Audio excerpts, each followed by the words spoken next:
Buenas tardes a cada uno de ustedes por acompañarnos en este día tan difícil, tan doloroso, porque con su apoyo y su solidaridad es que ha sido un poco más llevadero. Yo soy Estela Báez y soy mamá de Julio César Márquez Báez, al quien de cariño le llamábamos Yeye. Él murió en la guardería ABC el 5 de junio de 2009. Un día como hoy, hace 5 años, a esta hora mi esposo y yo estábamos en un rincón de un hospital,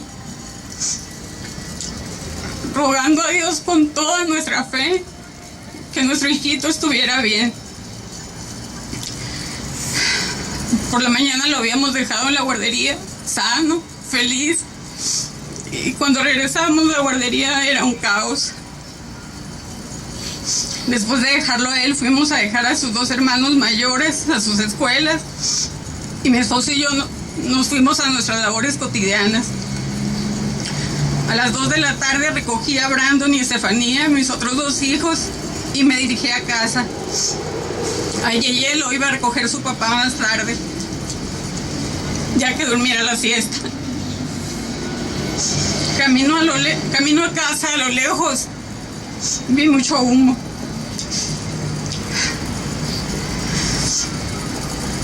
Le marqué por teléfono a mi esposo para decirle que veía mucho humo y que me estaba poniendo muy nerviosa porque él lo veía cerca de casa. Él me dijo que no me preocupara, que me fuera tranquila, que me acordara que llevara a mis otros 2 niños conmigo y que me fuera tranquila. Pero de repente empecé a ver patrullas, Cruz Rojas, que venían con las sirenas prendidas en dirección contraria. Y entonces sí, le llamé a la armada y le dije, vente, te tienes que venir inmediatamente. Sí, no es en la guardería, es muy cerca. Estoy segura que está ocurriendo algo serio. Yo ya estaba atrapada en el tráfico. Le pedí que se fuera por un camino alterno y él llegó primero que yo. Después de buscar a Yeye sin encontrarlo en la guardería y a sus alrededores, él me marcó por teléfono y me pidió que fuera a dejar a mis niños a casa de una vecina y que yo me fuera al hospital donde le habían dicho que estaban llevando a los niños. A las maestras él les preguntó por nuestro hijo y le dijeron que no pasaba nada, que la bodega enseguida se había incendiado, pero que todos los niños estaban a salvo. Que buscara al niño en alguna casa alrededor de la guardería y si no lo encontraba fuéramos a buscarlo al hospital, que solo los habían llevado ahí para checarlos. Pero nos estaban mintiendo. Cuando llegué al hospital la escena era horrible. Estaba lleno de padres desesperados, gritando, llorando, buscando a sus hijos. Yo, a pesar de lo que veía y oía, traté de mantener la calma. Vi a una empleada de la guardería y le fui a preguntar por mi hijo. Me respondió que todos los niños estaban bien y que no podía darme más información ni decir nada más, porque eran órdenes de Burs, el entonces gobernador de Sonora. Yo me sorprendí y pensé que tiene que ver el gobernador con lo que está pasando aquí. Entonces decidí ignorar su comentario y seguí intentando recibir información de mi hijo con los médicos y las enfermeras del hospital. Las empleadas de nuevo mentían, porque sí sabían que los niños estaban mal. Y desde ese momento se empezó a hacer evidente que ahí iniciaba un largo camino de mentiras, en el cual nos daríamos cuenta que lo que menos les importaba a los responsables y a las autoridades eran nuestros niños. Ellos trataron de impedir que se nos diera información a los padres. Ellos querían que no nos diéramos cuenta de la magnitud de la tragedia, para así empezar con el encubrimiento a los asesinos, los dueños de la guardería, que eran servidores públicos, parientes del gobernador y de la entonces primera dama de México, Margarita Zavala, así como también al IMSS y sus funcionarios, que habían otorgado el permiso para que la guardería operara, sin antes hacer una supervisión minuciosa. Es inconcebible que apenas 10 días antes del incendio, el día 26 de mayo del 2009, se llevó a cabo una revisión en la guardería y sus instalaciones. y la evaluación que a la guardería se le dio fue de excelencia. Se le felicitaba a todo el personal y se hablaba de instalaciones cómodas y seguras para los pequeños. No se dieron cuenta o simplemente no quisieron denunciar que las puertas de emergencia estaban selladas, que el material con el cual estaba construida la guardería no era seguro, sin verificar extintores, sin hacer ningún señalamiento de las irregularidades que después se hicieron evidentes con el incendio. La guardería de Cero era una guardería maquillada. Yo tenía plena confianza en que era un lugar seguro para mi hijo. Mis 2 hijos mayores también estuvieron ahí. Yo hacía una revisión periódica para ver el desenvolvimiento de mi hijo en su salita, ver si convivió bien con sus compañeritos, el trato que le daban sus cuidadoras, en fin, que él estuviera feliz en ese lugar. Yeye fue un niño muy apegado a nosotros, muy querido, muy deseado. Desde recién nacido, él nació con reflujo, un reflujo muy severo. Y esto creó un lazo muy especial entre nosotros porque él durmió durante 1 año y medio en mi pecho. Aún puedo sentir su respiración. Aún puedo sentir los latidos de su corazón. Lo metí en la guardería al 1 año y medio. No lo metí antes porque pensé que le podía pasar algo si no estaba conmigo. Él no estaba acostumbrado a estar sin nosotros y a estar con niños de su edad. Considerando esto y por recomendación de su pediatra decidimos que era hora de ir a la guardería. Yo creí que lo único que tenía que verificar en su estancia era que fuera bien cuidado, atendido, que estuviera cómodo, que estuviera feliz. Pero desgraciadamente me equivoqué. Las autoridades no estaban haciendo su trabajo. Confié en el Seguro Social porque estaba enterada de las supervisiones que se hacían en la guardería y eso a mí me daba tranquilidad. Después de mi casa consideraba la guardería el lugar más seguro para que me cuidaran a mi bebé. Esta confianza que yo deposité en las autoridades correspondientes mató a mi bebé. Después de pasar 8 largas horas en ese rincón del hospital esperando oír por un altavoz el nombre de mi niño y poder correr hacia él, abrazarlo, de repente escuché por el micrófono la peor noticia de mi vida. Nos informaban que no todos los niños estaban en ese hospital y que había 24 niños muertos. Que los papás que aún no encontrábamos a nuestros bebés los buscáramos en otros hospitales o fuéramos a medicina legal a reconocer cuerpecitos. Yo me negué a ir en su lugar, no podía aceptar que mi niño pudiera estar ahí. Después de un rato, por insistencia de mi esposo, acepté ir, aunque estaba segura que ahí no lo encontraría. Pero desgraciadamente sí estaba ahí. Y a pesar de verlo físicamente a través de un cristal, yo seguía negando la horrible realidad.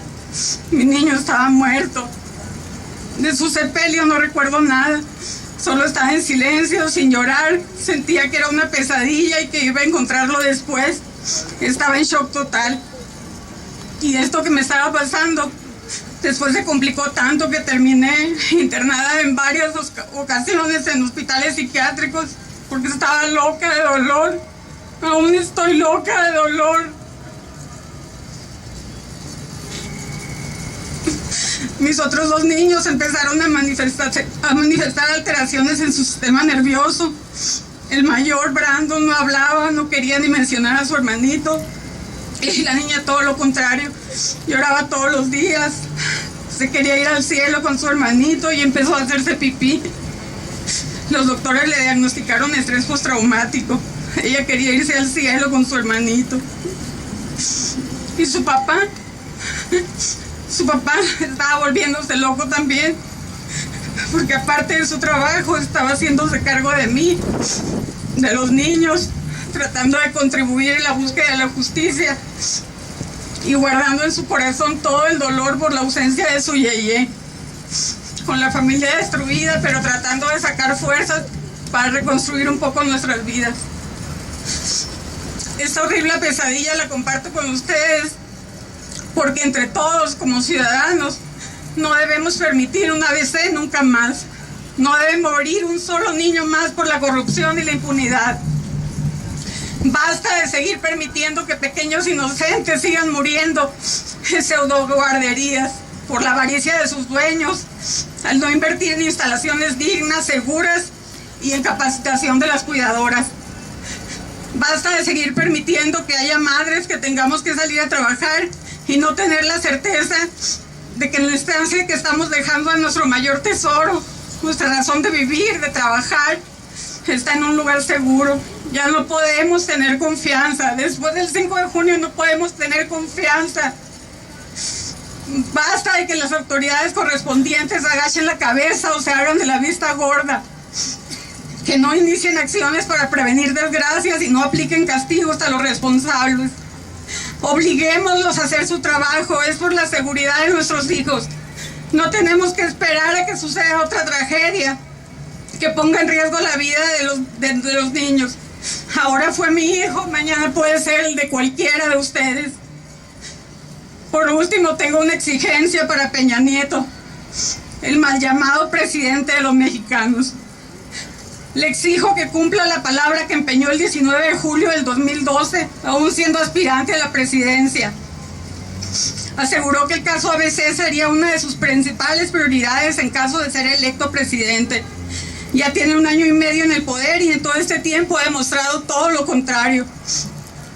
Ha sido una persona insensible, que no se ha acordado de sus compromisos y sobre todo ha demostrado que el tema de la guardería o le asusta o no le interesa en lo más mínimo. El día 22 de abril, Peña Nieto, usted visitó Hermosillo, Sonora, y le recuerdo que en esa ciudad asesinaron a 49 niños y niñas y decenas quedaron lesionados de por vida. Y usted, ajeno a todo, ni siquiera intentó un acercamiento con los padres, mucho menos hacer alguna mención sobre los hechos. Y a nosotros no se nos permitió ni siquiera acercarnos al lugar donde usted estuvo todo el tiempo protegido, como si nosotros fuéramos unos delincuentes. Lo único que buscamos es justicia para nuestros hijos, presidente. Por si eso fuera poco, algunos padres, compañeros de lucha, vinieron desde Hermosillo a las Puertas de los Pinos a hacer un plantón y a solicitar una audiencia con usted. Es una burla de su parte que con total indiferencia los haya ignorado.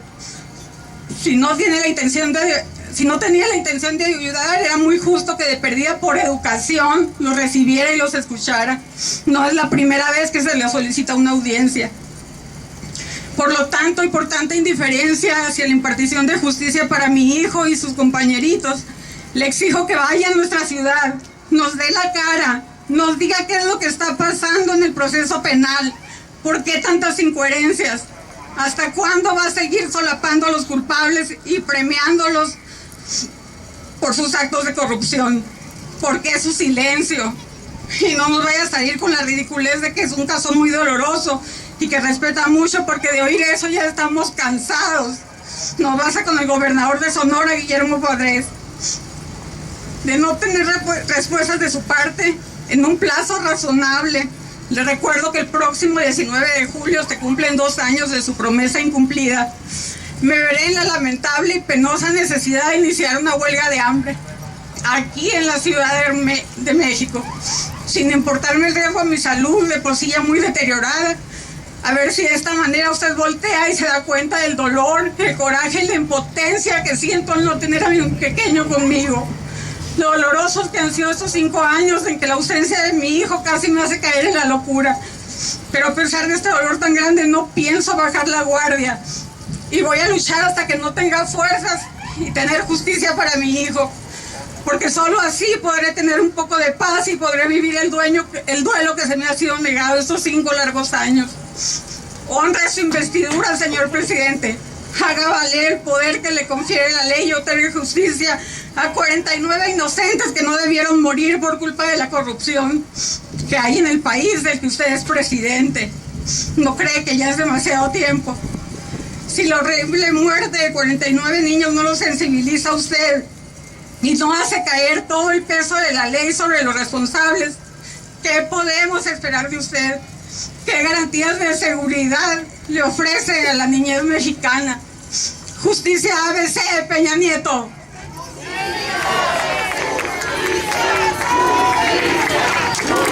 justicia.